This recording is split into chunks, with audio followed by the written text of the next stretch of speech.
on va voir dans cette vidéo les unités utilisées cette année en physique-chimie et je vais vous rappeler aussi comment on fait des conversions. Donc, ce qu'il faut savoir, c'est qu'en physique-chimie, lorsque vous avez un nombre, il sera toujours suivi d'une unité. Donc, les unités que vous allez utiliser cette année sont les suivantes. Donc, pour mesurer les températures, ce sera en degrés Celsius. Le temps, ce sera en secondes, mais vous pouvez aussi l'avoir en minutes, en jours, en heures et en années.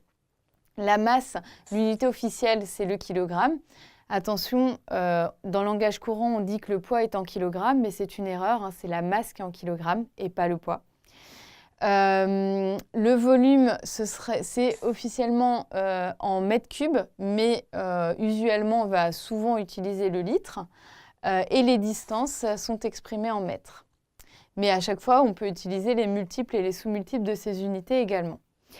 Alors, je rappelle aussi le cas du temps, puisque vous avez toute une partie sur le mouvement avec des calculs de vitesse. Donc, c'est bien de se souvenir des conversions des unités de temps. Donc, je vous rappelle qu'une heure, c'est 60 minutes. Une minute, c'est 60 secondes. Une journée, c'est 24 heures.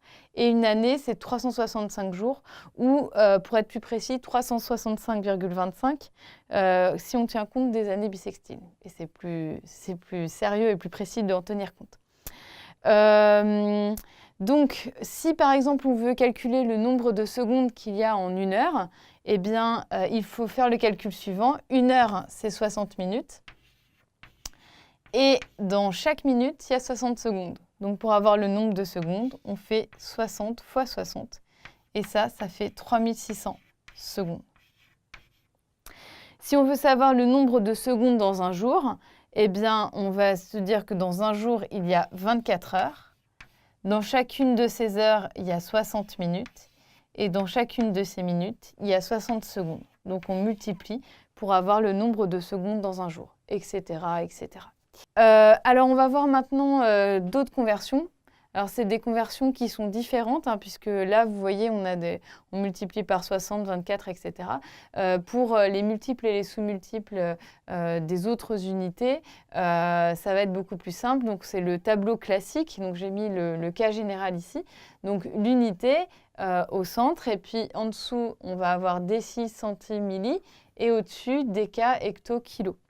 Et donc, on va pouvoir décliner ce tableau pour toutes les unités, donc pour le gramme, pour le mètre, pour le litre. Et on peut aussi l'utiliser pour la seconde. Donc, on peut aussi avoir des kilosecondes, des hectosecondes, des décasecondes, des secondes, des décisecondes, des centisecondes et des millisecondes. Alors, juste une petite précision. Quand on est sur le litre, les kilolitres, ça ne se dit pas trop. Et pour les kilogrammes, si on a... pour les grammes, on peut avoir précisé qu'il y a la tonne qui est à peu près à ce niveau-là dans le tableau de conversion. Donc, je vais vous faire deux conversions pour vous rappeler comment on fait. Donc, par exemple, j'ai 15 décilitres et je dois les convertir en millilitres. Donc, 15 décilitres, ça veut dire que je vais mettre le 5, qui est le nombre ici, dans la colonne des décis.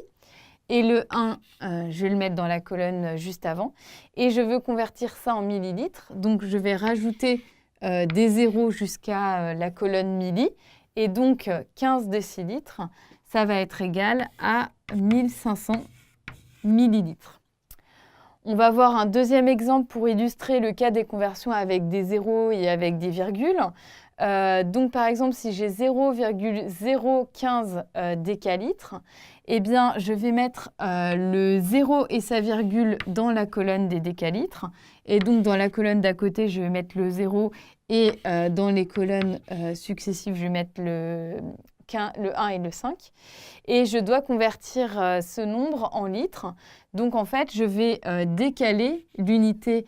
Je vais décaler la virgule dans la colonne des litres, hein, qui est la colonne unité ici, et effacer du coup la virgule qui est là. Et je n'indiquerai pas le 0, parce que je ne vais pas écrire 0, 0, virgule, mais uniquement 0,15 litres. Donc voilà les unités que vous devez connaître et vous devez maintenant savoir effectuer correctement des conversions d'unités.